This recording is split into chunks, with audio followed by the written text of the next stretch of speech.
and this is also the HQ at Watermill for Alpha Live. So please welcome Howard, commentator for Double Dash Motorsport Media, and also does the commentating at these 700 events broadcasted on YouTube for Alpha Live. So Howard, could you tell us a bit about your role at Double Dash Motorsport Media and its link with Alpha Live? Yeah, definitely. So, as you say, commentating with Double Dash Motorsport Media, that's the sort of commentating side of things, and then obviously we do a lot of our work alongside Alpha Live Productions, who provide all of the broadcasts for Club 100.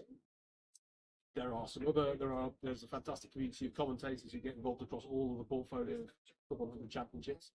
But Double Dash have been sort of there throughout the journey. So both of those have their origins in the mid 2010s.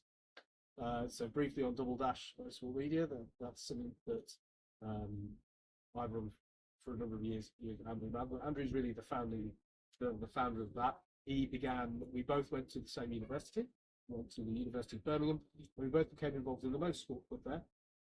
And he's a few years older than me, and he began doing some commentating towards the end of his degree. Our trajectory into the motorsport club was slightly different. He'd done a lot of time on Formula Student, fantastic project to get involved with if you're a young engineer going through university.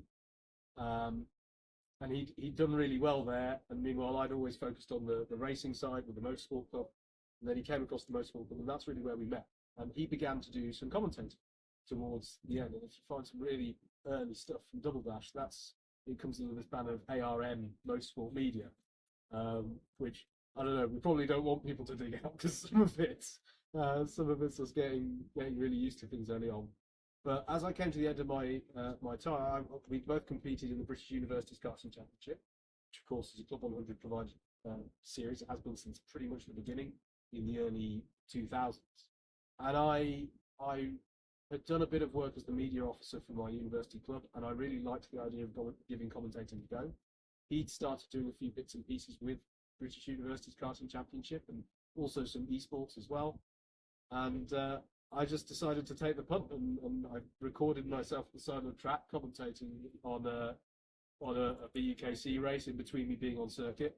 And I got really nervous about sending him an email to just say, look, if you've ever got an opportunity, I'd love to take part. Here's a recording of me probably doing this badly. And he was kind enough to let me join him in the box for what was then the British Universities Karting Championship season finale in 2016. Would have been down at Clay Pigeon, and he was really kind. He let me commentate. He let me come in and commentate in between what were my last few races in that championship before I graduated. And that sort of morphed and became Double Dash Motorsport Media. So that's the story with DDMM. The story with Alpha Live, which is an organisation that DDM have done a lot of work with, that has its origins around about the same time.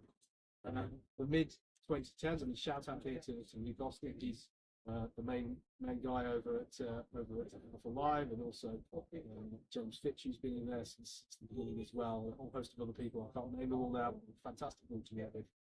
Around about that time, the ability to stream karting was really beginning to take off.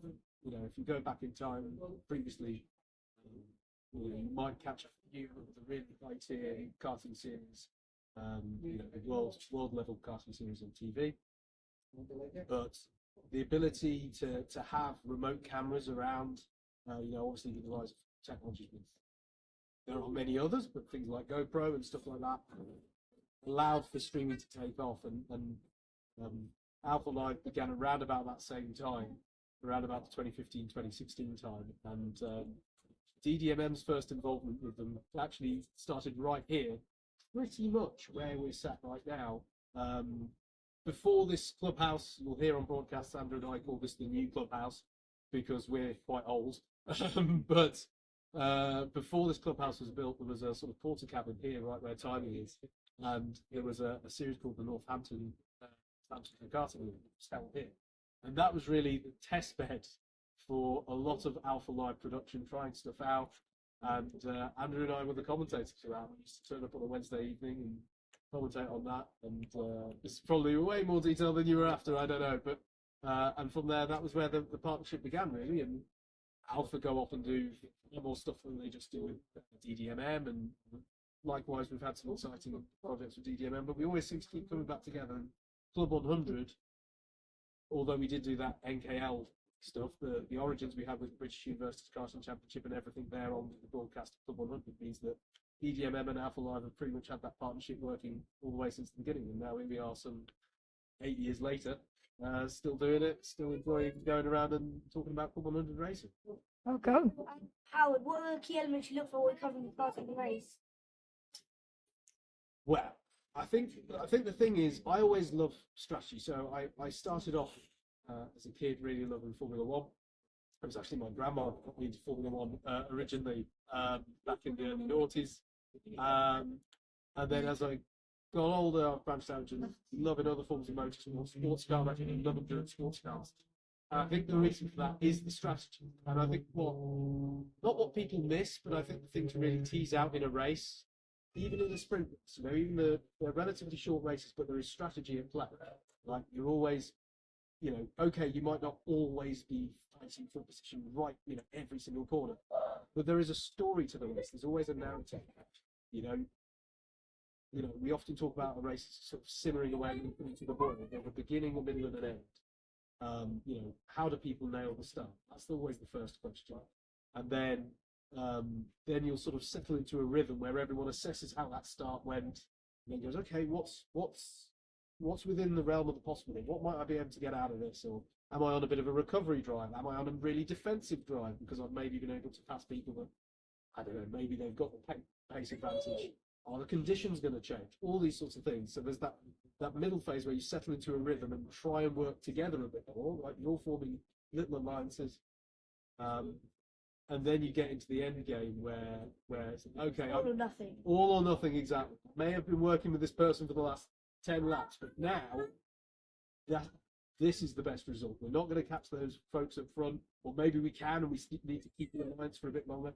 That strategy, and we always have this philosophy with Double Dash Motorsport Media and the work that we do with Alpha. We always have this philosophy that somebody out there, this could be the best race of the year, or it's the biggest deal for them because today they're families. So that's what we're trying to do. We're trying to tease out the narrative from the race, but that's what I look for in a race. It's not necessarily overtaking action all the time. Some of them are, but there's always a story. We're going to somewhere, right? The action's going to build, and there's going to be a finish of some time. So that's what we're always trying to look for in this. Okay. How do you think your commentating impacts on the karting community? Well, I mean, hopefully people like it. That's for a start. As I said earlier, right, the ability, and Alpha Live have done such a good job with this. Like they've identified that ability to do very high quality broadcast for championships that previously couldn't consider. So the first thing that I think Alpha Live's work with, and I can big them up because I'm working with them. They've been able to bring a really high quality level of broadcast to championships that just couldn't have it before. And that means that the story of these championships gets told in a way that's never been told before. And people like myself and Andrew at Double Dash Motorsport Media basically just have the privilege of talking. So, I mentioned earlier that, for somebody, everyone has that one race, or everyone has a race that's the best of their year or best of their career. I hope the impact we have is that we enable people to relive them and to experience it and share it more widely. And that's a fantastic thing to do. Okay, now time final question, a bit of a funny one. What's the most interesting or funny race moments or anything you've had in your race? Gosh, you've asked me now. That's Andrew just turned up off camera, so I've got to be polite about all his moments. Yeah, we've had funny moments. Red flags during endurance races where the entire production team wakes up when we're definitely supposed to be asleep. They're always good because then no one's got any energy. Goodness me, we've had in the early days we've had broadcasts. Hello. We've had broadcasts cut out because of a kettle. Yes, one. Someone unplugged the entire. This is back when we were doing audio only. So pre-Alpha no alpha involvement we should stress. Absolutely. But And yes, someone from Club 100 who is no longer true, we should stress that. Anyway, an official unplugged the entire distribution board for our entire audio setup, and because they wanted a cup of tea. And that is when absolutely everything got out on us, and we had no idea for the rest of the race, and then realised we couldn't hear ourselves back or something. So that was definitely, we could laugh about it afterwards, but at the time it was. I think the best one for me with that kind of thing was something that I will be very clear on. Do not do this, ladies and gentlemen. It's the stupidest idea we've ever had, which was for us to both up at Teesside Autodrome race and commentate on the same 24 hours. Bad idea. Yes. So you were commentating while racing? Not we whilst, but we would switch between the two for a 24-hour race. We Sure, don't commentated together sleep. the first 6 hours, stopped commentating. A very good friend of ours, Jacob Harris, took over and did an amazing stint through the night, whilst me and him in this same car basically just tag teamed it back and forth through the night. That was all fine. It was when we then came back to do the commentary for the last 6 hours of the race, and we were both so tired. I remember at one point I was so tired I couldn't even sleep. I just lay on the floor, so tired I couldn't actually even go to sleep. My body had just shut down. I could still hear him, and it's the point at which his brain just stops. Yeah. It's like On when air. you're buffering On a air. YouTube video, and it just goes, nope, no more, and he literally forgot what he was saying mid-sentence. I did. If someone's don't really do that. diligent out there, if you're really diligent, someone can probably find the clips. Yeah, they probably can. It's at about 2:30 a.m. No, so that's probably. Yeah. He asked for funny moments. That feels more like a. It wasn't funny for But right, no. funny. But there's always those funny moments that come up from time to time. But Weather-related ones are always good.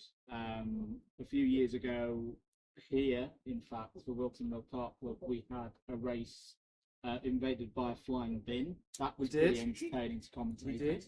Oh, we've had awnings that have come on the track. Yeah, Good. Warwick University's BUKC awning aborted a race start that was right there, and then it was suddenly right there. That was a good one. Yeah, all sorts. What I would say though is to people who are interested in this, I mentioned earlier how it sort of got started, how I got started into this. Always send that email, okay, in terms of seeking that opportunity, because that's basically how it started for me. Yep. He's crouched down because he got some sentimental. But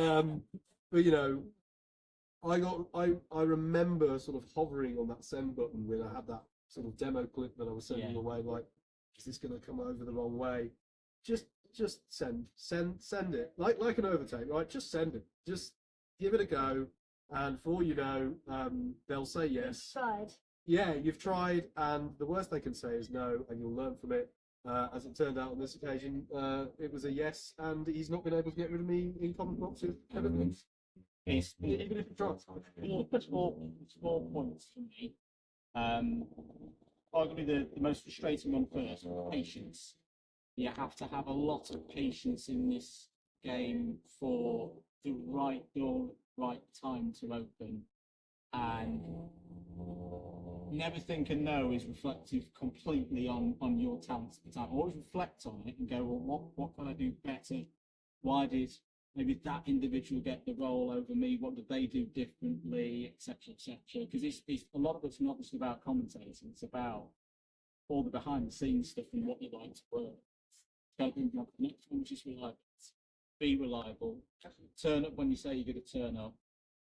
Be someone that people can rely on, instead of being like be a bit flaky, and it'd be a case of like, oh goodness, are they actually going to turn up for that gig? Because you'd be surprised how often that can happen. That is the one thing as a commentator.